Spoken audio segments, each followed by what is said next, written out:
I'm Amy Lauren, A&R for High Definition Tracks, and today I'll be chatting with LAWZ, who's just released One Time with us on High Definition as part of the Spring Sampler.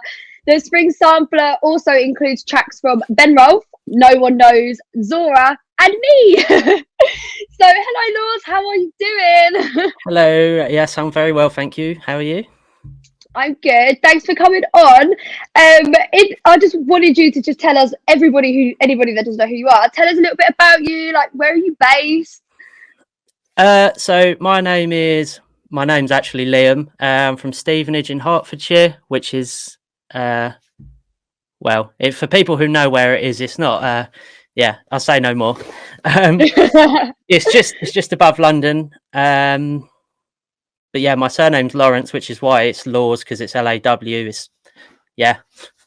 I was going to ask you about that, but it makes sense now.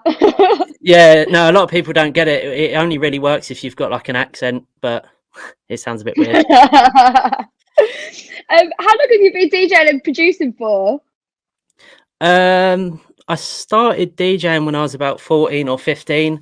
I had a little controller that was about that sort of big, and I used to rinse my mum's laptop and work laptop and just fill it with LimeWire tunes. Absolutely ruined it. I remember. Do you know what? I've never destroyed laptops in my life as an adult, but as a kid, LimeWire. Like, I used to go through laptops a couple of years. I mean, they weren't obviously top-notch laptops. They were just, I don't even know what they were, but yeah, LimeWire was awful, wasn't it? Yeah, it literally just ruined the laptop. At that age, I didn't see the problem, but for some reason, £500 quite a lot when you've got a laptop. So definitely. Where did you start out? Where was your first gig? How old were you? That's a tough one. It depends. So my first ever performance in front of people was probably when I was about 15, again, in this little tiny club in Hitchin in Hertfordshire, near where I live. It was basically just me and my mates going mental to some tunes I was playing on a controller. Was like proper starting point sort of thing that got me a bit hooked. I love it. Is the club still there now? Yeah, it is. Yeah, it's mainly like a heavy metal venue, so it was a bit odd when I went in there. It was a bit completely different. Yeah, literally, I did get some funny looks, but cool. It's a good that it's still there. So many places they change all the time, so it's really cool. Well, I didn't put it out of business. Good. So that's good. Tell me a little bit about One Time. What was your inspiration behind the track? To be fair, obviously it's not been a great year for anyone, so I've had a lot more time to be in the studio. So I was very keen to get back into the clubs and stuff. So I thought I'm going to try and make a couple of tracks that are really sort of energetic and special for when you go back into the clubs. And I think that sort of personifies it really well, because it's like tech house is obviously really popular at the minute, and quite common sound.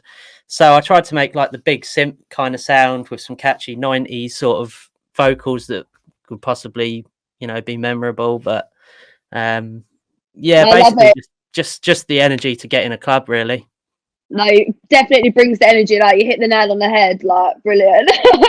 Thanks. When did you make it? Was it in lockdown? Was it, or was it something you'd started like before and finished it in lockdown? I'd always had this sort of like 8-second vocal loop that I'd had it on my laptop for months, and I never used it. And I was just messing about with it one day, and I thought, oh, do you know what? Actually, I wonder if it'd work on like a sort of tech house track, and do some vocal manipulation. And it just fit with another track that I was working on. So I put 2 and 2 together, and then it ended up pretty good. Love that. Well, it's definitely sounding dope. So enough. I think we'll move on to some questions about you. Yeah. Fire away. Okay, let's do this. Tell me something really random about you that not many people would know. I've been to. It's not very interesting, but I've been to every island in Scotland. Oh, that's quite interesting. How many islands are there in Scotland? I think there's about to be fair, I don't know off the top of my head. I don't want any Scottish people to watch it and go, he's wrong. So I'm not going to say a number, but it's quite a lot. But I didn't. Well, I've got no idea. So wow, that's cool. Is that It a definitely hobby? took a while. Hobby you like to travel, visit new places? Well, yeah, it's just I've always been every year with my dad. He's always taking me up there to the whiskey factories and stuff, and we've just had a laugh. So I've been doing it since I was about Lovely. 12. What's your favourite whiskey? Talisker. I don't really like whiskey, but that one hurts the least to drink, so that one's probably my favourite. Fair enough. What's your proudest non-music moment? Probably climbing the biggest mountain in the UK, which is Ben Nevis. Me and my friend Adam done it. I think it was last year or the year before for charity. We done it on the hottest day of the year as well, so he got mega sunburnt. And yeah, so it was a good laugh, and we had some poppadoms at the top for some reason, so it was good. That was probably yeah, I know, we just had them, and I thought, yeah, let's just take them up. So yeah, that was what we had. That was a good day. Why not? That's incredible. How long did it take you to train for that? To be fair, I can't lie, I didn't really train for it. I thought, oh, this will be easy. I'm 22, I'll be all right. Halfway up, I thought I was going to be sick. But then you see old people sprinting past up the mountain. It's the most surreal thing. So I've got to do it. I've got to keep going. I can't let the young down. Exactly, yeah. But yeah, no, that was good. Who are your heroes, or who's your hero? From a musical perspective, probably it's a really cliche one, but probably Skrillex, just because I was terrible at school, and that was one thing that got me through. One earphone in, reading maths books and stuff. I still did terrible at school, but that got me through. So for me personally, that is someone that I've always looked up to as an artist and as a person. That. I miss dubstep, don't you? Like that little time, I really enjoyed it myself anyway. Yeah, I'm definitely a dubstep fan. Even to this day, it's still a massive thing for me. No, it's dope, but hopefully, like, it kind of just lives on, and the sounds are all kind of changed. So yeah. When was the last time you laughed really hard, and why? Probably. It's such a weird story. It's not weird, but it's just it probably wouldn't be funny unless you actually saw it. But no, tell us. So me, my mate Tran, and my cousin James I was driving back from DJing in Dartford, I think, Attic. It was like an urban night, and they got absolutely ruined, and I had to drive them both back and carrying them in the car, which I'm used to. We got back. They walked through the drive-through at McDonald's because I wasn't going through. Got their food, stood at the front entrance because someone didn't give them barbecue sauce or something, and I was sat in the car like opposite the door watching them. My mate, he had his bag of food and he was knocking on the door like that. Oh, where's my sauce? Oh my God. And then the bottom of the bag just exploded. Just went literally everyone. There was people in the car park that didn't even know him that were laughing at him. And a lot of the time, the funniest things I experience are at his expense. So that's hilarious. But I actually can relate with the struggle because I really like to have barbecue sauce, like with McDonald's. Like they're the two things I've always had. It's like it's a habit. Yeah, and if I don't have barbecue sauce, I can't enjoy it. So. Yeah, it was clearly quite a stressful moment for him because he was quite upset. It brought you laughs. Yeah, I enjoyed it. So, what was the one track that got popular that you couldn't stand? And I'm not trying to throw any shade on any producer or anything. Like, no, mine. It's tough because I kind of have two, and they always go hand in hand in nightclubs. They always get mixed together. In the I can't remember when it came out, probably a few years ago now. But Endor, Pump It Up. I cannot stand that song. I appreciate the production. I appreciate the production value on Endor's part. On his part, he's like really well put together. But oh my goodness, it drives me nuts. It's not. If someone says to me, "Oh, play that," and I've already played it, I'm like, no, come on. Come on, don't do that to me. No, to be fair, like it did get rinsed, but it's such a go-to track, like Oh when you yeah, just want to elevate yeah, everyone a little bit. So yeah. no, It's I definitely. totally, I agree with what you said It's there. just the So vocal. It's just the vocal. The track itself is good. of course, big up Enzo. Yeah, literally, he's a fantastic producer. I can't lie. He's probably one of the best in the house game. But that song is just not for me. Not for you, not for Laws. No, definitely not for me.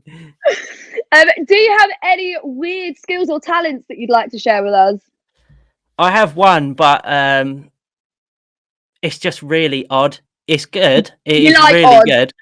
It's like I can't look at you while I do it. It's a noise, but yeah, I can do it. It's impressive. Do it, It's do impressed a it, lot do of it. people. So, shall I explain it or shall I just do it? Explain it. Explain it. Okay. I have no idea how I found out I could do it. I think I was in Florida with my cousin, and I just found out that I could really, really, really well. I was really good at doing this baby noise. So, like, if I was in another room, I could do this noise, and it would just absolutely freak people out. Do it. Do it. Right. I'm not going to look though because I can't do it without this weird face. So I'm going to look away. Right. All right. I'm not looking. I'm not looking either.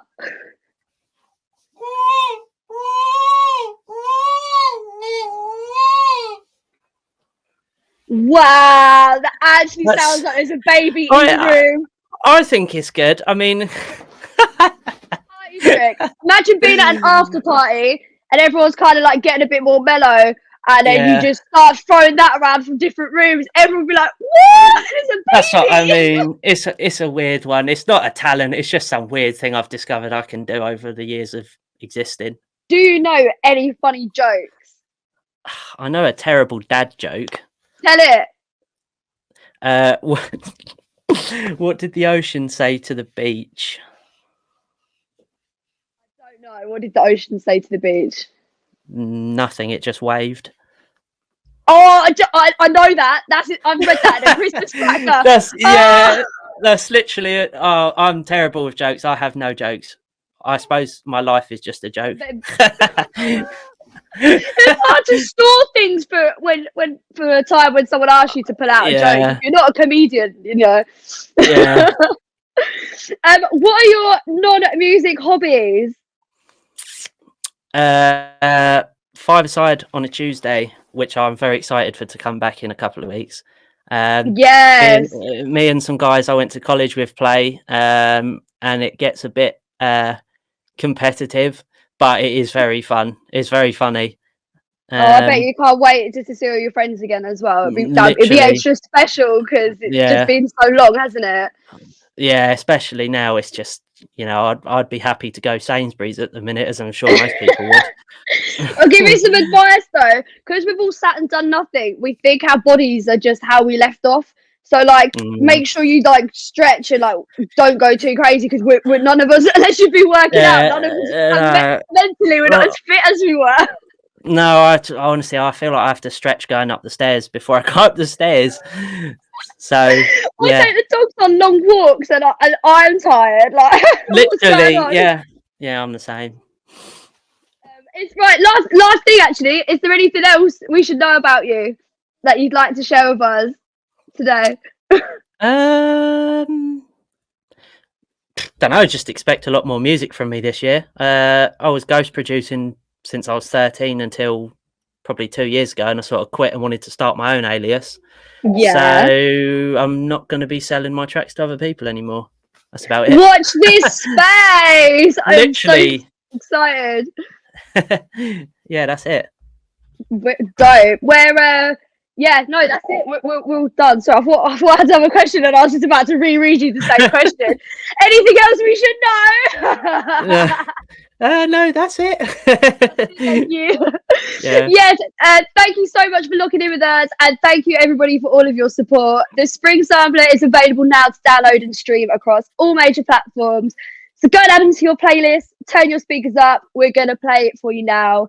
Until next time, remember, life's better in HD. Boom, let's go.